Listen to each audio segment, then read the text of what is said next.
नाही नाही नाही, त्याची आकडेवारीच येतं, त्याची आकडेवारीच येते. असं काही माणसं नेमून असं होत नसतं. ते काही स्वतः काही सांगतात ते 1 लाख आणि काही, परंतु शेवटी ते सरकारी आकडे येतातच बाहेर. ते आहेत, आमच्याकडे पण आहेत सगळे. काय आता 30 जूनला सगळं सुरू झालं आता हे या सगळ्या प्रोसेस. मला कळत नाही खरं तर, महाराष्ट्रामध्ये 3 वर्षानंतर निवडणूक आहेत आणि आता ह्या याद्या सगळ्या करणार. दरवर्षी मुलं 18 वर्षाची होत असतात. त्या सगळ्या गोष्टी पुढे कशा कशा होणार. अनेक माणसं घरं सोडून जातात, घरं बदलतात, नवीन माणसं येतात. हे तर ही प्रोसेस थांबून चालणार नाही. ही 3 वर्ष चालू राहणारी प्रोसेस आहे आणि त्याच्यामध्ये काम सुरू आहे. SIR सगळं केलं जातंय. 2000 आणि 2000 लोकांनी केले, त्यांची नावं यादीत त्यावेळी केलं असेल तर यावेळी नाही. ह्या सगळ्या गोष्टीचा SIRचा सगळ्यात मोठा फटका आज पश्चिम बंगालला, बिहारला, सगळ्या ठिकाणी बसला. पश्चिम बंगालमधनं जवळपास काहीतरी 27 लाख मतं ही काढली गेली काय. आणि आज ममता बॅनर्जींसारख्या माजी मुख्यमंत्र्याचं त्यांचा पराभव होतो. हे काही साधी सरळ गोष्ट नाही. इतकी मोठी सरकारी यंत्रणा लावायची, हे जे चाललंय राजकारण आत्ता देशामध्ये, हे काही खूप घाणेरडं आणि खूप भयानक चालू आहे. याचा फटका पुढे भविष्यात भाजपाला मिळणारच आहे. तो असं काही तो कोण राहत नाही त्याच्यातनं. मुळात सत्तेचा अमरपट्टा कोणी घेऊन आलेला नसतो.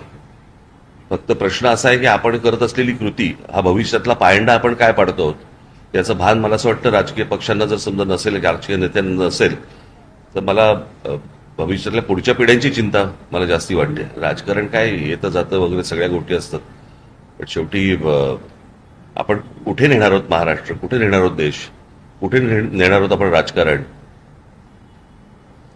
आणि खूप गलिच्छ जे आता काय महाराष्ट्रात पण जे काय फोडाफोडीचं सगळं राजकारण सगळं सुरू आहे आता, हे काही उमदं राजकारण नव्हे, हे चांगलं राजकारण नव्हे. उद्या सत्ता गेल्यावरती या अशाच प्रकारच्या गोष्टींचा भारतीय जनता पक्षालाही त्रास होईल. त्यावेळेला काय कराल आपण, काय करतोय, कुठपर्यंत जातोय, कुठपर्यंत जायचं, याला काय मर्यादा आहेत की नाही या गोष्टींना. काय आहे, मी तुम्हाला एक गोष्ट सांगतो. मी अनेकदा आमच्या लोकांना मी सांगत आलो, ज्या वेळेला आजपर्यंत जगात एखाद्या सत्ताधाऱ्यांनी त्यांचा विरोधक अथवा दुश्मन म्हणता येत नाही, पण दुश्मन विरोधक ज्या वेळेला संपवलेले आहेत, त्या वेळेला त्यांच्यात विरोधक आणि दुश्मन तयार झालेले आहेत आणि त्यांनीच त्यांना संपवलेलं आहे. ही प्रक्रिया भारतीय जनता पक्षामध्ये सुरू झालेली आहे. त्याच्यामुळे बाहेरचे विरोधी पक्ष तुम्ही संपवणं हे सोडून द्या, परंतु आता तुमच्यात जे विरोधक निर्माण झालेले आहेत याच्यातनं तुम्हाला जो त्रास होईल आता, तो तुम्ही पण बघत राहा. आणि हा जगाचा इतिहास आहे. समोरचे तुम्ही विरोधक संपवलेत की तुमच्यात विरोधक निर्माण होतात. आणि पाठीच्या काळातही तेच झालं होतं. अनेक वेळेला ह्याच गोष्टी घडलेल्या आहेत. ऑपरेशन टायगर 2 खासदार यांनी सोमवारी परिषदेमध्ये सरकारच्या विरोधात. काय प्रश्न विकत घेणाऱ्यांचा नाहीये, विकले जाणाऱ्यांचा आहे.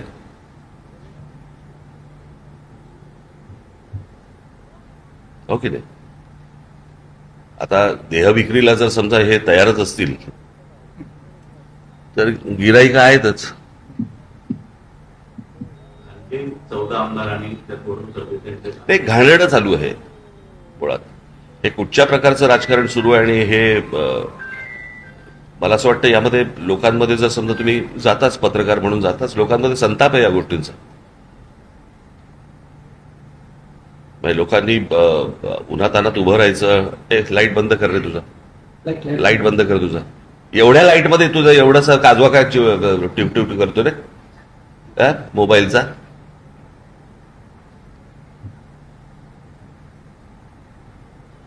काय बोलतो तुम्ही सर.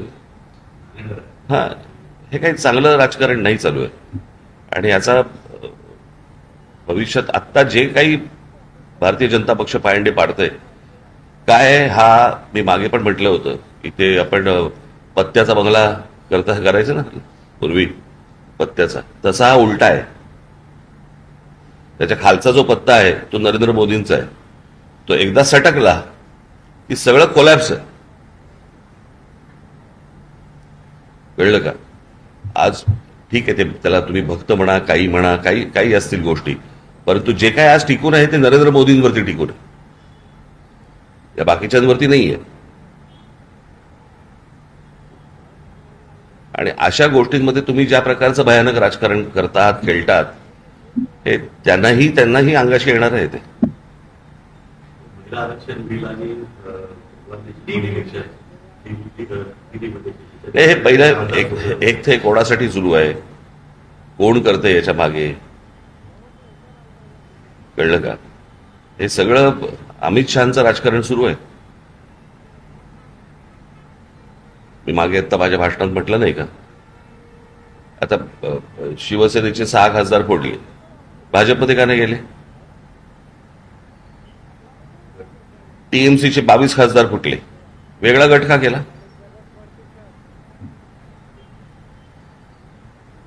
उद्या जर मला त्याच्यावरती दावा सांगायचा असेल पंतप्रधान पदावरती, तर मला हे बाहेरून मला लोक, जर आतमध्ये विरोध झाला तर मला हे बाहेरून लोक मतदान करतील किंवा पाठिंबा देतील. आणि दुसऱ्याने जर समजा कोणी दावा सांगितला तर मी हे जे उभे केलेले आहे त्यातला कोणी सपोर्ट करणार नाही.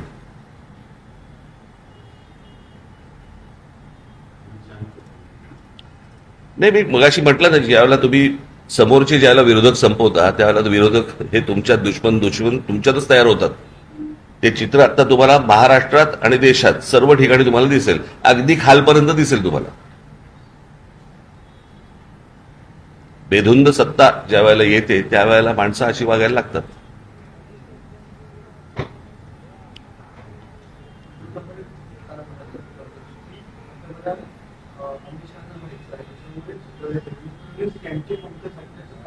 अरे मी त्याची माझ्या भाषणात नाही का बोललोय, तेच काय बोलतोय. पाऊस पहिल्याच पावसामध्ये मुंबई पूर्णपणे तुंबली होती. आधी मुंबईत बऱ्याच ठिकाणी पाणी साचले आणि ते बऱ्याच ठिकाणी पाणी साचले. चेंबूरमध्ये बसवरती झाड कोसळलं, ठाण्यातल्या मुलाचा, अशा अनेक ठिकाणी झाडं कोसळली. याचं कारण तुम्हाला आठवत असेल कदाचित, किंवा तुम्हाला मी गेली अनेक वर्ष या सगळ्या शहर कसं उभं राहतं, कसं उभं राहिलं पाहिजे याच्यावरती अनेकदा मी बोलत आलेलो आहे. या शहराच्या उभारणीकडे कोणाचंही लक्ष नाही. बिल्डरांना फक्त प्लॉट देत राहणं, विकत राहणं, त्यातनं पैशातून राजकारणातून या सगळ्या गोष्टी, एवढंच फक्त महाराष्ट्रामध्ये सुरू आहे. लोकांना चांगलं आयुष्य मिळावं याच्यासाठी म्हणूनच्या काही कुठच्याही गोष्टी सुरू, नुसते रस्ते आणि पूल यातनं शहरं उभी होत नसतात. आपल्याकडे डेव्हलपमेंट प्लॅन येतो पण टाउन प्लॅनिंग होत नाही. आणि त्याच्यामुळे कुठेही रस्ते बांधा, तर किती उंचावरती बांधताय, त्याच्यात पाणी कसं जात आहे, वेगळाच विषय आहे. त्याच्यावरती मी तुम्हाला एक तासभर बोलू शकेन. अख्खा कोणाचं लक्षच नाही हो. फोडाफोडीचं राजकारण, राजकारणाचा पैशामधलं राजकारण, एवढंच फक्त सुरू आहे महाराष्ट्रामध्ये आणि देशामध्ये. निवडणुका. येणाऱ्या काळात सिमेंटच्या जंगलातच आपल्याला राहायला लागेल का? आता कुठे राहताय? नाही, आता कुठे राहताय? वाढत चाललेलं आहे. आता कुठे राहताय? कुठे आता तुम्ही? झाडांच्या जंगलात.